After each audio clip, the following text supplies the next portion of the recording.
Greetings, brethren, and welcome to our presentation today, where we will look at the controversial study of Ezekiel's river and ask the question, does it have anything to do with the movement of God's storehouse eastward?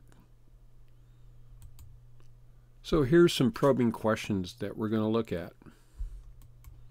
Does the flow of Ezekiel's river eastward have anything to do with the movement of God's storehouse from 1930 up to the present day? When did the fountain open as a teeny rivulet?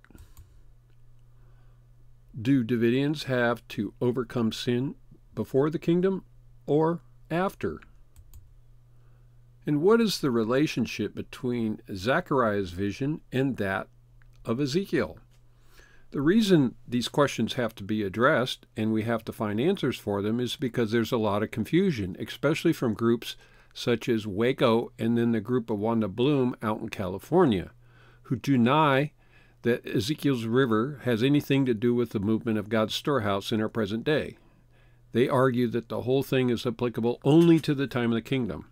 This is utterly false, and we will prove the case in this presentation.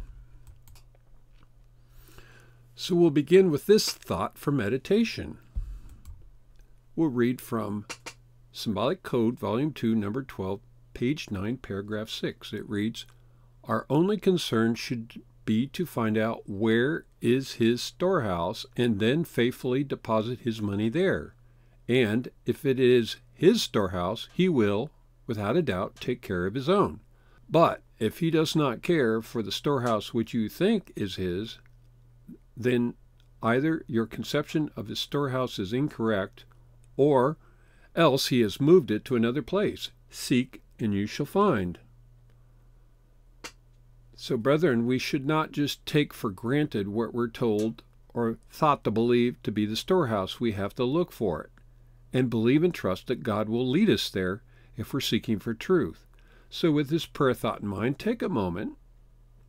Please kneel down and pray and ask the Holy Spirit to guide, lead, and direct you into all truth. And then let us continue.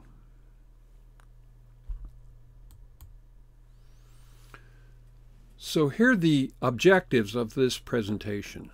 1, to show that the prophecy of Ezekiel's river has been used to relocate God's true store headquarters in the Shepherd's Rod movement on at least 3 occasions. It also reveals a cleansing of the soul, a separation from sin and sinners, which must occur in the Seventh-day Adventist Church prior to the kingdom. It shows a separate cleansing work for uncleanness, or the results of sin, which will occur in the kingdom after Ezekiel 9. And it also provides a full understanding of the term water in the context of a small rivulet, stream, and a great river, along with the terms altar, fountain, threshold of the house, and east gate. So we're going to look at each one of these. So here is the chart that we should go by. This is the original illustration found in Shepherd's Rod, Volume 2, page 294. And this is the one that we're going to break down some of the key elements and find out that this chart actually deals with 2 groups of people. First, the 144,000 that will come from the Seventh-day Adventist Church, and then the great multitude that will come from the fallen churches of Babylon during the period of the loud cry. So we see here clearly 2 sections of this prophecy, 2 different time frames, one before Ezekiel 9, one after. So let's look at this in greater detail. The 2 sections are plainly laid out and identified as En-gedi and En-eglaim, as specified here in Shepherd's Rod, Volume 2, page 298. It reads, "And it shall come to pass that the fishers shall stand upon it from En-gedi even unto En-eglaim. They, the 2 cities, shall be a place to spread forth nets." Ezekiel 47, verse 10. These 2 cities reveal that the fish are caught in 2 places. En-gedi, the Seventh-day Adventist Church, where the 144,000 are gathered, the first fruits. En-eglaim, Babylon, or the world, where the great multitude of Revelation 7 verse 9 are gathered. The diagram on the chart, page 294, represents the Seventh-day Adventist Church in En-gedi as it becomes the house of David, and the place of the river, En-eglaim, denotes the world. The stream from the fountain where it first starts to the east gate represents the 144,000, and the river stands for the great multitude. So here's a description of exactly what the chart reveals. En-gedi applying to the section of the Seventh-day Adventist Church from which the 144,000 are gathered. And we're going to find here, and with closer examination, two important dates, 1844 and 1930, and we're going to find out how these relate to two sections of the judgment that are announced in the Seventh-day Adventist Church. And furthermore, we're going to identify the following terms to confirm this: what the fountain means, the altar, the temple, and the east gate, or also known as the threshold of the house. En-eglaim applies to Babylon, or the world. That's the section of the chart on the right-hand side of the east gate, the period in which the tiny rivulet expands and becomes a great river, representing the period of the loud cry, where the great multitude come in. So clearly we see here there are two sections, one before Ezekiel 9 for the 144,000, one after Ezekiel 9 in which the great multitude come in during the loud cry. So let's look at the antitypical temple. We'll read this from Shepherd's Rod, Volume 2, page 291. It reads, "As recorded in the 47th chapter, Ezekiel was shown in vision particulars of the temple building some years before the Israelites were made free from Babylonian captivity. It has been previously explained that the temple erected after the captivity was a type of this particular church in the time of the loud cry, the house of David. Therefore, the river coming out from the temple, according to Ezekiel's vision, is applicable at this time, and is but an expansion of this fountain that is to be in the house of David, the church." So we see here that this river is an expansion. Okay, it's applicable to this time, but it expands after the east gate.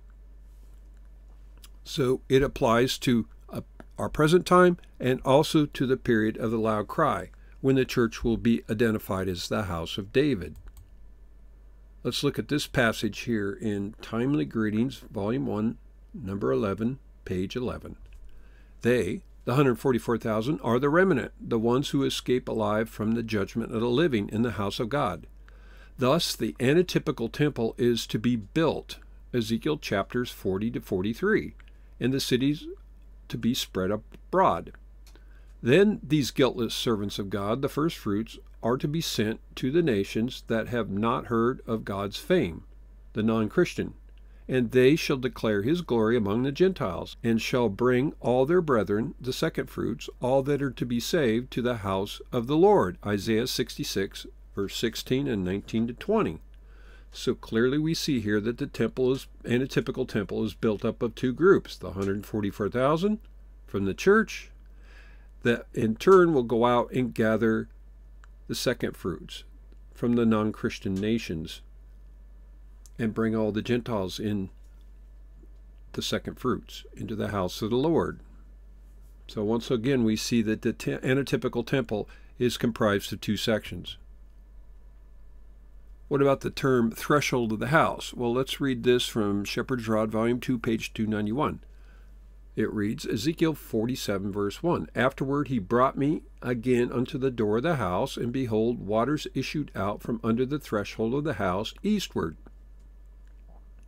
For the forefront of the house stood towards the east, and the waters came out from under the right side of the house at the south side of the altar. As the waters came out from the south side of the altar and then went toward the east, it shows clearly that they proceeded from the north, which symbolically denotes that whatever the meaning of the waters may be, they came from the throne of God, for it is in the sides of the north." Isaiah 14:14, Psalm 48:2, and 75, verse 6. So clearly it shows us that whatever these waters are, they're coming from God's throne in heaven. So we'll want to make sure we know exactly what the waters represent. Here's another reference on the threshold of the house. Tract number 1, page 17. Continuing to behold in vision the cherubim in the glory of God's throne, the prophet saw the Lord come to the threshold of the house, the church. And as he gave charge to his angel, who was clothed with linen, and who had the writer's inkhorn by his side, Ezekiel heard him command the man, go through the midst of the city, through the midst of Jerusalem, and set a mark upon the foreheads of the men that sigh and that cry for all the abominations that be done in the midst thereof. So we see here that the threshold of the house is the Seventh-day Adventist Church. That's where the message comes, calling for revival and reformation and the sealing of the 144,000. You can also look up these references in One Timely Greeting, number 21, page 2, and the 5 Answer Book, page 56. So please make a note and look those up for additional confirmation of the meaning of the threshold of the house. What's the altar represent? Well, it represents a reformation, and we'll read this from 15 tract pages 52 and 53. The certainty that the souls cried out from under the altar, the place from which God's truth is dispensed, makes obvious that they were slain for their firmness in the Word of God, and that for their faithfulness they were given white robes. They were accounted worthy of eternity, that they were the martyrs of the preceding period, the period of the fourth seal, is clear from the fact that they were already dead when the fifth seal opened. Moreover, an altar denotes renewal of faith, or reformation. We add this. This does not happen in the kingdom for Seventh-day Adventists. This happens before Ezekiel 9. That is what is meant. That is what it meant to Noah, Abraham, Isaac, and Jacob in the instances they built their altars. So an altar represents a renewal of faith, reformation, and this must take place in the Seventh-day Adventist Church before Ezekiel 9. The place where God's truth is dispensed is the storehouse, and the storehouse has been in operation for the present truth of the shepherd's rod ever since 1930. So let's look at the question, what's the water represent? Well, two things. Shepherd's Rod, Volume 2, page 292, it tells us, it will be noticed that as Ezekiel first saw the waters by the side of the altar, they were of little significance in comparison with that which he saw outside the gate. As the teeny rivulet immediately swells into a mighty river, it represents something of very rapid growth. These waters denote the same as the waters in Revelation 17, verse 15. Peoples and multitudes and nations and tongues. Therefore, these waters represent a very great multitude which no man can number, that shall be healed from sin and disease, saved in the time of the loud cry through the ministry of the house of David, the church. As Ezekiel could not swim this river, the symbol is in perfect harmony with Revelation 7, verse 9. A great multitude which no man can number, of all nations and kindreds and peoples and tongues. So this shows once again that the waters represents people in two sections. The 144,000 as a teeny rivulet, and then outside a great river representing the great multitude of Revelation 7, verse 9. Water also represents truth that expands, a message. We'll read this from Shepherd's Rod, Volume 2, page 296 and 297, bracket added. It reads, Then he said unto me, These waters issue out towards the east country, and go down into the desert, and go into the sea. Ezekiel 47, verse 8. It is remarkable to note how perfect these symbols are in each instance. This direction of the compass denotes that the message of the loud cry is to start eastward when it is first revealed. The church membership being largely east of California and across the Atlantic, naturally the message must start towards the east.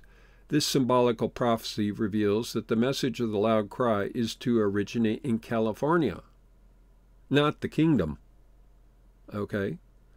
So the message originated going eastward in California in 1930.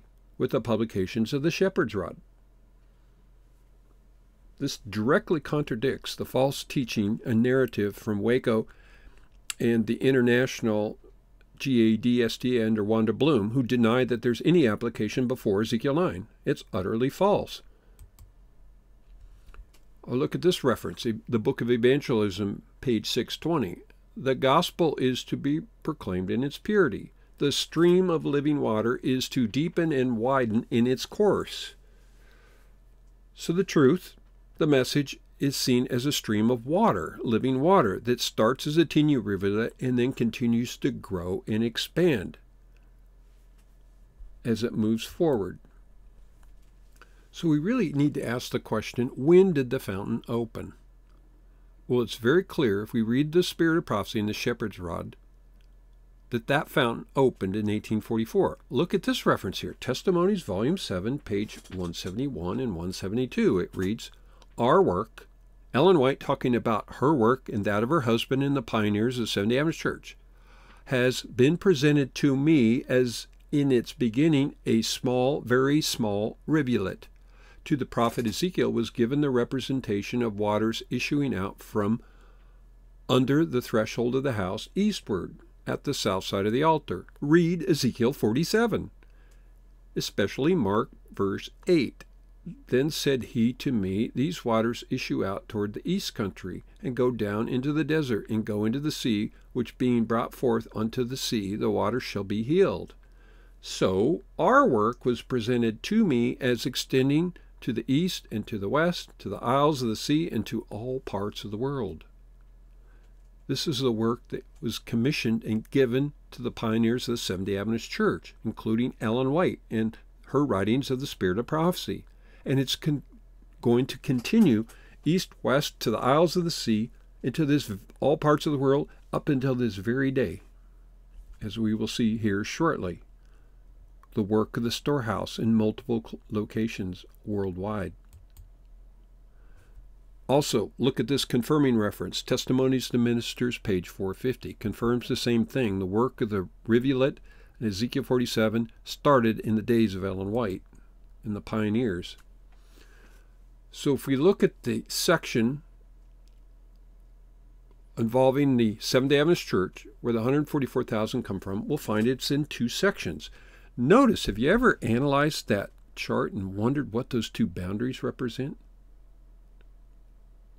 Well, we'll find that the first boundary represents the judgment of the dead, which began in 1844. Just as we read in those references in 7 Testimony and TM 450, our work, the work of Ellen White and the pioneers. So it began in 1844 with the judgment for the dead.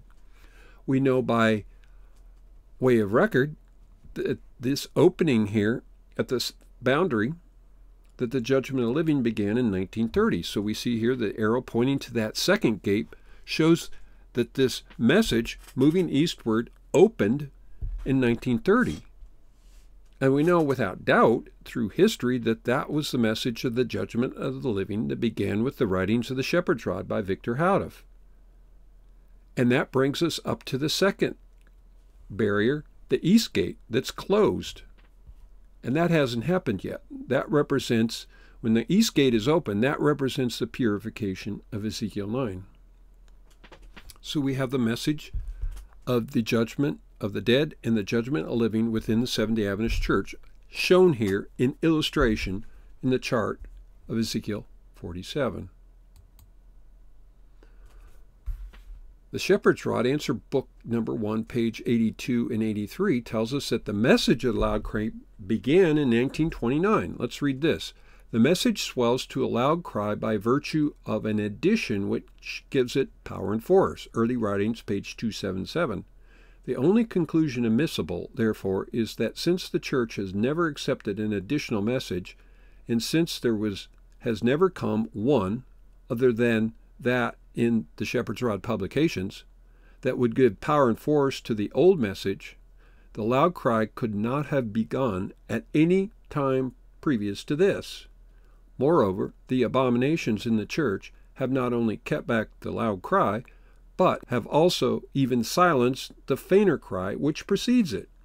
Indeed, the angel of the church of the Laodiceans, being unfit even to finish the proclamation of the message in its fainter cry, must be altogether unfit to proclaim it in the loud cry. Of course, the message of the fainter cry was the message of the judgment of the dead, which began in 1844. So the Laodicean minister is incapable of even proclaiming that message in its proper setting, much less the message for the judgment of the living, which will be proclaimed during the period of the loud cry. So the message of the loud cry began when Victor Houteff began to receive inspired revelations on the books of Isaiah and presented to the Sabbath school class in 1929. So we read here that the message will be moving through Adventism in the days of Brother Houteff. We'll read this, Timely Greetings, Volume 1, Number 5, page 12. How do I know that the great day of the Lord is almost here? I know it because the announcement of it is here already, and because the message of the marking that is foretold in Ezekiel's chapter 9, the work of the judgment, is already making its way throughout the Adventist world. I know it also because the material for the glory that follows it immediately thereafter, the material that is to lighten the earth with the glory of the angel, the loud cry, Revelation 18:1, is already ready and waiting. So, brethren, the material that's going to proclaim the loud cry is already here. It's been here since 1955, all complete and ready to go. Our only role is to reproduce it exactly the way Brother Houteff did and get it out there as the leaves of autumn to every grass in the field. Worldwide, 21+ million Seventh-day Adventists right now waiting to get this message. So we want to look at this very important point. When do we overcome sin? Because this is a gross misconception of the teaching of Waco and Wanda Bloom. They argued that all of Ezekiel River is only applicable to the period of the loud cry. Well, if this is true, then when do we overcome sin? Well, let's look at these references. Testimonies, Volume 4, page 58, it reads, In order to gain a proper knowledge of ourselves, it is necessary to look into the mirror and there, discovering our own defects, avail ourselves of the blood of Christ, the fountain open for sin and uncleanness, in which we may wash our robes of character and remove the stains of sin. But many refuse to see their errors and correct them. They do not want a true knowledge of themselves. So this fountain is open for both sin and uncleanness. And it's the work that will wash our robes of character and remove the stains of sin. This must happen before Ezekiel 9, or else we'll never be sealed. Look at this reference. Testimonies to Ministers, page 450. Now is the time to overcome sin. The reference reads, The time has come for earnest and powerful efforts to rid the church of the slime and filth which is tarnishing her purity. The church of Christ is called to be holy, powerful people, a name and praise in all the earth.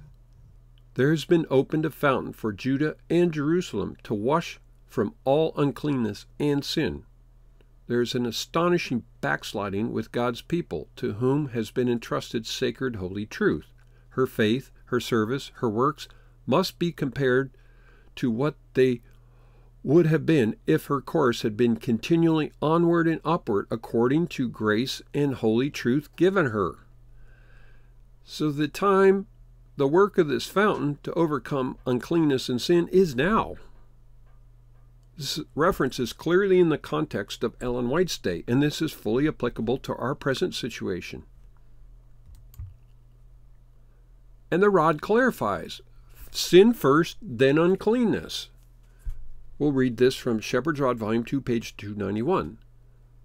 The church in her purity is called by these scriptures, Zechariah 12:8 and Revelation 7:9, the house of David. Therefore, this term becomes one of the names of the church in the time of the loud cry. In that day there shall be a fountain opened to the house of David and to the inhabitants of Jerusalem for sin and for uncleanness, Zechariah 13:1. Note that this fountain is able to wash away two things, first sin and second uncleanness. What is the difference between the one and the other? Sin is the transgression of the law, 1 John 3:4. and the result of sin is the decay of the body. God is able to heal the soul and the body, but he will not heal the latter before he has healed the former. Sin first, then uncleanness. Now, brethren, ponder and think about this. If we do not overcome sin now by the grace and mercy of the shed blood of Christ, we will never be cleaned with the fountain in the kingdom and given a new heart. It won't happen.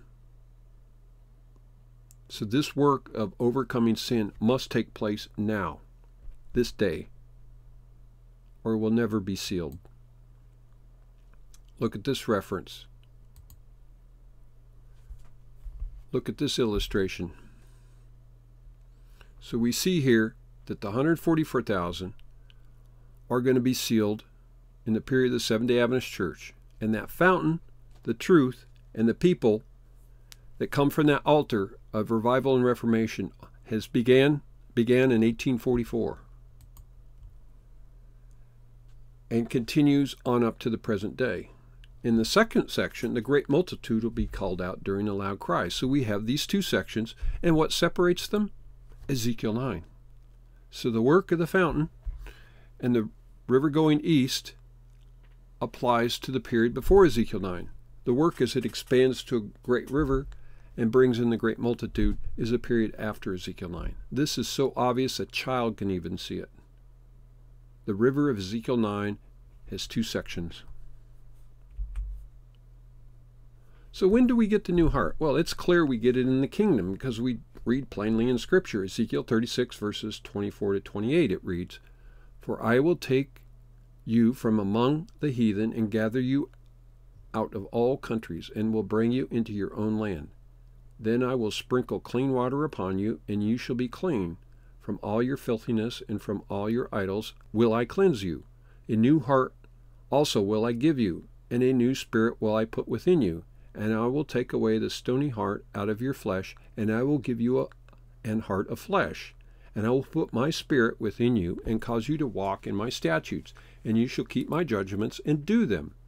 And you shall dwell in the land that I gave to your fathers, and you shall be my people, and I will be your God."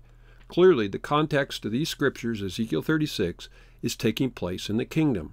That's when we will get the new heart. God will cleanse us of our defilement, our filthiness. But the work of overcoming sin must take place before that, or we'll never be eligible for the new heart. So look at some further probing questions regarding the movement of the storehouse that need to be answered and not shoveled under or swept under the rug, as people in Waco and Wanda Bloom's group tend to do. So we ask the question, does the flow of Ezekiel River say anything about the movement of God's storehouse from its rise in Southern California in 1930? And the answer is absolutely yes, and we'll show the evidence here. So what happened to God's storehouse after the death of Brother Houteff in 1955? This is a question that needs an answer. How do we identify the storehouse? Say, God had to have a storehouse, so where did it go? And what was the identifying features that we can know as God's storehouse compared to a multitude of counterfeits and usurpers that have arisen since 1955? And what criteria can we safely and assuredly use to identify God's storehouse and how it moved during the period from 1955 up to the present day? And how can we account for the multitude of counterfeit Davidian association and groups that have arisen since 1955? Well, one of the most significant ways to identify the true versus the counterfeit is to rightly understand the application of Ezekiel 47 and the movement of God's storehouse eastward. So the headquarters moves eastward. This is plainly established in Symbolic Code, Volume 1, Number 10, page 3. It reads, "It has been evident for some time that it would soon be necessary to seek a more central location for the office in order to serve the whole field efficiently. So those at headquarters have been praying very earnestly over this matter for many months. And as they kept on praying for light, the Lord finally indicated definitely that beautiful Southern California was no longer to remain the center of his work for the lost sheep of the house of Israel, but an eastward course was to be seen in the stream from that fountain which is to swell into the great river of Ezekiel's prophecy, and plans were soon formulated whereby a thorough search could be made in the territory indicated by the Lord where the future headquarters were to be found. So here we see plainly established in the shepherd's rod that fountain was open in 1934 when this was published, and that was the very basis that they moved the headquarters or the storehouse from Los Angeles eventually to Waco, Texas, from the period of 1935 to 1955. So it's a historical fact. It can't be refuted that that fountain was open during this period. Now, we've covered this in great detail in a series of presentations about the movement of God's storehouse from Genesis to Revelation. In Section 5, we addressed the period, often confused and muddied about with private opinions and winds of doctrine, but the period of the enemy's attempt to deliver a knockout blow. We call it a blessing in disguise. The period from 1955 up to 2010 when this presentation was done, and onward up to our day here in 2018. Understanding that a fulfillment of this scripture, Zechariah 13:7, "Awake, O sword, against my shepherd, and against the man that is my fellow, saith the Lord of hosts, smite the shepherd, and the sheep shall be scattered." So we go in detail identifying the movement of God's storehouse after Brother Hadif died in 1955. So please look at the description blocks below in this video and click the link on this study where you can watch it if you have not watched it already. Actually, watch all 6 parts so you can plainly understand the criteria to identify God's storehouse in the past, the present, and onward into the future. So a very critical, important date was the 1961 session where 100% Rod-only Davidian believers reorganized in California to oppose the apostate Florence Houteff-led association that dissolved the next year in 1962. So in this group of Davidians, they reorganized with the primary focus to reestablish a storehouse to publish the original Shepherd's Rod and to separate from the errors coming from Florence Houteff and also Ben Roden and his bogus branch. So we identified the lineage of the true and faithful who preserved the original Shepherd's Rod writings from the time of Brother Houteff onward. So section 1 was the storehouse, Universal Publishing, from 1930 to 1934 was located in Los Angeles, California. From 1934 to 1962, it existed in Mount Carmel Center, Waco, Texas. By 1962, it had been sold off and completely liquidated into the hands of the Gentiles. So where did the storehouse go? Well, from 1961 to 1970, they reorganized in Southern California, and the storehouse that printed the original Shepherd's Rod was Vista, California. But in 1969, on the basis of Ezekiel 47, they decided to move eastward to Salem, South Carolina. That was the place where there was a rest home established for Davidian believers back in the days of Brother Houteff. So the relocation there was a natural progression, and it lasted from 1970 to 74, at which time there was a disagreement between Don Adair, who usurped the association and his false doctrines, and a group of brethren back in California. So they reorganized back in California in Yucaipa from 1974 to 1986. And then there was a group that was cast out of Salem in the early 80s that started up in Mount Dale, New York in 1983, and they discovered the older Davidians in Yucaipa who had the original printing plates and the original literature, and they merged in 1986. So Mount Dale existed as a storehouse to print original literature up until the year 2005, in which Mount Dale split and no longer exists as a true storehouse. So we need to go, well, what happened next? Where'd the storehouse move? Well, let's chronologue that movement of storehouses on this map here from 1930 to 2005. Well, it started in Southern California in Glendale, moved to Waco, Texas in 1935, was sold off by 1962. Faithful Davidians reorganized in Vista in 1961. They remained there until 1970, and then moved eastward to Salem from 1970 to 74. But because of apostasy and usurpation by Don Adair, faithful Davidians reorganized back in Yucaipa, Southern California, from 74 to 1986. And then they merged with a group that had been cast out by Salem in the early 80s and moved eastward to Mount Dale from 1983 up until 2005. Now, in 2005, Mount Dale was no longer printing original Shepherd's Rod tract literature. Their association split into factions, and out of necessity, the Storehouse moved. So ever since 2006, the original Shepherd's Rod literature has been published and made available worldwide through upa7.org. The symbolic codes, the original codes, tracts 1 to 15, timely greetings, volume 1, volume 2, answer books, miscellaneous tracts. So all this has been available on our website since 2008. And now at the present time, storehouses are being established in locations around the world to reach the 20+ million 70 Adventists worldwide. So clearly, the commission now is not to have one central location, but to have storehouses worldwide to reach 21+ million 70 Adventists around the world. Most of them in the fastest growing regions are Asia, Africa, and Central and South America. North America is dead right now, spiritually and physically dead. So the work is moving out into the Isles of the Sea, according to this inspired reference, Testimonies, Volume 7, page 140. It reads, in a large degree through our publishing houses is to be accomplished the work of that other angel who comes down from heaven with great power and who lightens the earth with his glory. This vision was clearly fully applicable in our present day. The other angel that comes down from heaven, the fourth angel of Revelation 18, is none other than the message of the Shepherd's Rod, who joins the three angels' message to give it power and force during the period of the loud cry. And this will be accomplished through our publishing houses, plural. Mount Dale, Waco, and Salem do not believe this. God cannot use them anymore. They are no longer storehouses. They are in total rank apostasy.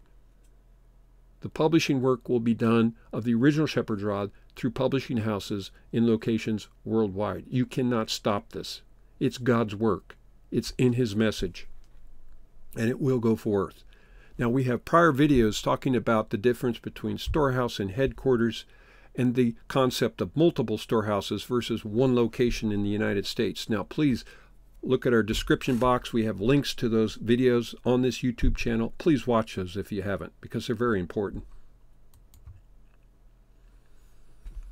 And beware of the cunningly devised fables from the teachers of Waco, because this is what they will do. They tried this on me. They will take this reference from Timely Greetings, Volume 1, number 18, page 14, commenting on Zechariah 13, verses 1 and 2. In that day, in the day of the great mourning takes place, there shall be a fountain opened to the house of David and to the inhabitants of Jerusalem for sin and for uncleanness. And it shall come to pass in that day, saith the Lord of hosts, that I will cut off the names of the idols out of the land, and they shall no more be remembered. And also I will cause the prophets and the unclean spirits to pass out of the land. Now, Brother Howard of comments. Two things stand out clearly in these verses. One, that the house of David must come into existence before the cleansing fountain is opened. Two, that the cleansing begins with the cutting off the names of the idols and throwing out of the land the false prophets and the unclean spirits. So Waco brethren will push this in front of you and go, see, the fountain isn't open until the house of David comes into existence. We all know that's in the kingdom. So Ezekiel 47 doesn't apply to movement of storehouse eastward. Wrong. They're deceivers. What they're failing to point out here is that the work of the fountain has twofold. First sin, then uncleanness. So they try to get you to ignore the bold word there, cleansing. It's not the fountain, it's the cleansing fountain will be open in the kingdom. That's true. But the work of the fountain as a teeny rivulet to overcome sin is applicable now, today. And we've proven that clearly by taking in all the weight of evidence from the Bible, the spirit of prophecy, and the shepherd's rod. So do not allow these cunning deceivers to snatch your crown, because their headquarters is illegitimate. The reason they do this is because their movement back to Waco is illegitimate, unauthorized. It's a counterfeit. They've always been a counterfeit. They're deceivers. Norman Archer and his gang of hoodlum lieutenants are deceivers. Reject them. They're false. So this concludes our study. If you have any questions or comments, please feel free to contact us anytime. We are upa7.org. Our email, upa5453@gmail.com. Telephone, 860-798-3672. And please subscribe to this YouTube channel for updates and notifications of future video presentations. Hit the subscribe button and the bell icon if you want notifications, because we'll be continuing to provide videos of vital interest to wide-awake Davidians that are ready to advance God's kingdom and set up storehouses to reach our beloved brethren throughout Laodicea. Or better yet, visit us on our website, whiteparish.org, and leave a comment on the history of the Universal Publishing Association and the need for multiple storehouses to reach the Seventh-day Adventist Church worldwide. We thank you for your time. May God bless your search for truth as for hidden treasure, and to know that we have not followed cunningly devised fables. Cease ye from man, whose breath is in his nostrils. Godspeed.